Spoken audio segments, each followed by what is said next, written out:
Hello again, this is Bob Weir with the Cross Timbers Gazette, and my guest today is Trent Trubenbach, a candidate for Texas House of Representatives in District 106. Mr. Trubenbach is running in the March 1st Republican primary against two-term incumbent Pat Fallon. Thank you for being here, Mr. Trubenbach. Thank you for having me. Please give voters some background information, such as occupation, education, family, city of residence, etc. Well, I was born and raised in Munster, Texas, which is about an hour northwest of here. Migrated all the way down to Denton, where I attended college here at UNT. I've been married for 15 years now to my wife, Nieva. Have two children. Ty is my 10-year-old, and Tristan, my 13-year-old. We live in Pilot Point currently, and in the oil and gas and energy sector at this point for the last 24 years. All right, if you would, for those who may not know, please describe the boundaries of District 106. 106 is unique because it encompasses a lot of the rural area. You go all the way from Sanger, come up 380, and you're going to go up 380 across Lake Ray Roberts, 455, comes back down to the tollway, goes all the way down to 121 in the colony, cuts Denton completely out, up around Lake Ray Roberts, and you catch Krugerville, Aubrey, Pilot Point, and then back ties into the other side of Lake Ray Roberts on 455 by Sanger. So it's a very unique district because it does incorporate a lot of our rural areas that are undeveloped so far. And you say, are there any portions of Denton County? Yes, you do catch Denton County, just not the city of Denton itself. I apologize. Oh, okay. The city of Denton is excluded. Okay. It just goes right along the city limits and catches all of Denton County, the rural area. Okay, what is your opinion of House Bill 40, which provides the state exclusive jurisdiction for regulating oil and gas operations and takes control away from local governments? You know, it's a unique bill. Being in the energy sector, it leads me to be in a position where most people aren't, and they don't understand completely what's going on. Most people think it's our town, it's our city, we should have the ability to protect and do what we want to do. Most people don't realize that the minerals underneath the ground have owners just like the stuff on the ground, but people don't see that because it's under the ground.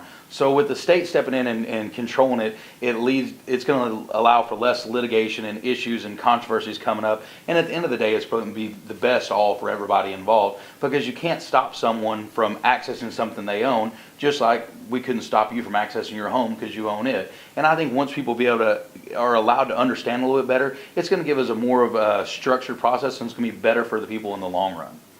I see. All right, how about this? Do you think fracking will be a major issue in the campaign? I don't. I really don't. I mean, the reason I say I don't in the campaign is if you check the energy sector, oil and gas prices are at a 50-year all-time low. I mean, you're below $30 a barrel for oil, and gas is sinking every day. I don't think it's going to be a sector because the shale plays are what we have in Texas. We drill with shale plays, and that's where the fracturing has to take place. And when oil's as low as it is right now, it's not a factor because they're not economical to produce at this point. So I think it'll be stepped away because they're not going to see it on the mainstream media because oil and gas companies won't be out there fracking. Do I still think it's a hot topic? Absolutely. I mean, everybody has their issues.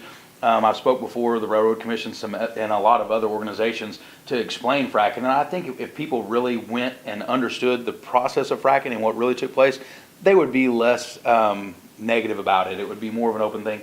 Something you do a mile under the ground is not going to affect something at 800 feet.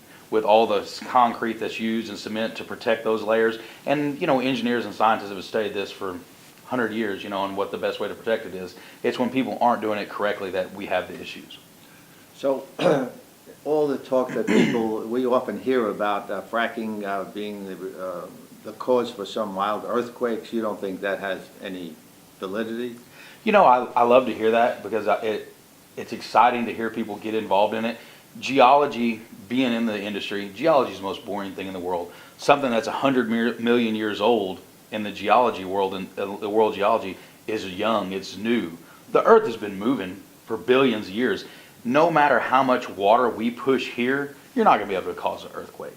The plates have always been moved. These fault lines are always moving. That's how the mountains are formed. It takes millions and millions of years for these, plates to move. I mean, half of America came across from Asia. People don't understand that, and they fail to realize that. There's no way we can move enough water at, say 9,000 feet on the crust of the earth to cause the whole earth to have an earthquake. It's not plausible. So let me ask you this: how do you differ from your opponent in this race, Pat Fallon? Boy, I tell you, in every way imaginably possible, Pat is a dynamic, unique individual that is very much politically oriented. You can speak to him on any level. He knows what's going on in politics. He knows what's bills, and he's reading them and writing them and doing all those things. And he's really involved from that standpoint. Where I'm not a politician. I'm a businessman, and I want to see the business of our state be protected more so than just writing bills. I don't know that we need to be more regulated. I think we need to have a little more free enterprise and a little more freedom in what we're doing. And I don't think that Pat, in my opinion, has properly represented the people in the 106. We have 380. I don't know if you've ever been down 380, Bob. It's a train wreck. The zone's a disaster, traffic's a disaster, and I want to go in and fight for the people in the 106 and fix it. We're currently the fastest growing district in the state. We're either going to be the way to do it, set as an example of how to do it, or set an example of how not to do it. And I'd rather it be the earlier, and let's do it right the first time. Pat hasn't really directly got involved with the people in the 106, where he has from the state of Texas. He's done a great job, going out there and petitioning bills and stuff for the state, but he's not representing the people in the backyard. That's why I'm running, is I want to represent the people not only in the state of Texas, but also the people in our backyard to do what's best for us.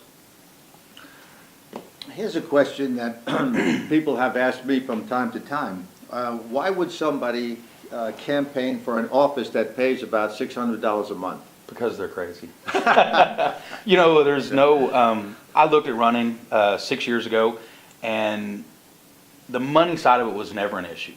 It was because I believe in setting an example. I have 2 young children, and I want to leave a legacy. Not a financial legacy only, but also a legacy of doing the right thing for the right reasons. And it takes a strong person to fight for themselves, but it takes a stronger person to fight for other people's rights that are weaker.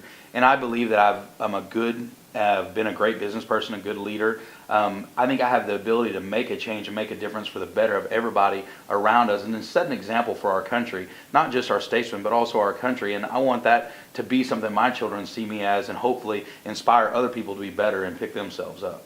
The money is definitely, it's not there. I mean, if I'm elected, I'll donate the whole salary to any charity, the best charity for children's cancer research. It's not a money thing. Trent, what type of campaigning are you doing? For example, door-to-door, leaflets, mail-outs, debates? Well, Bob, I like that question, because when I first decided to run 6 years ago, I didn't have a clue. Never put my name on a ballot until this year. And I've gotten 100 phone calls from 100 different political consultants to tell me I need to spend $500,000 to win this. And I had the same look that you just had. Oh my God, who would spend $500,000 to make 18,000? It doesn't, that seems to be that there's more to it than that. What my thing is, I'm not doing mailers. I don't believe in mailers, because I get 9 million in my office, 9 million at home, and I look at none of them. I throw them all in the trash. I've went out and knocked doors, door to door, but in my opinion, the most effective thing is for me to get in front of people and allow them to hear me.